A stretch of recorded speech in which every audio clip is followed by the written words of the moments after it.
So recap lang natin, isa sa mga topics na pinag-usapan natin last week no sa ating forum ay yung partner cover insurance plan. So yan nga no, nung June kasi nung partner cover plus ang tawag natin dati ay nag-end na siya nung June. So ang dami nagtanong lalo yung mga may existing na mga plans nun sa partner cover plus.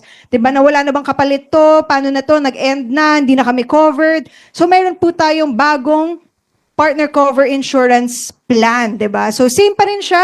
Pwede pa rin kasama mga anak ninyo, asawa ninyo, pwede rin isama dun sa coverage. At yun nga sinasabi namin na maganda tong insurance plan kasi hindi lang siya para sa Grab, no? So kunwari yun nga, aksidente kayo, hindi konektado sa pagmamaneho, ay covered siya nito. Kasi ang meron tayo ngayon, 'di ba, yung sa AXA na life insurance, 'di ba, yung AIG, Coco Life, lahat po kasi 'yon ay para sa inyong drivers kung maaksidente or may mangyari po sa inyo habang nagmamaneho kayo, habang online kayo. So ito kahit hindi kayo online, no, yan nga pati asawa ninyo, anak ninyo, sana wag no, pero at kung meron pong mangyari ay covered po no kayo tsaka yung pamilya ninyo. So tatlo, accident protection, medical reimbursement, tsaka daily hospital cash no. So sa araw-araw na naka-confine kayo.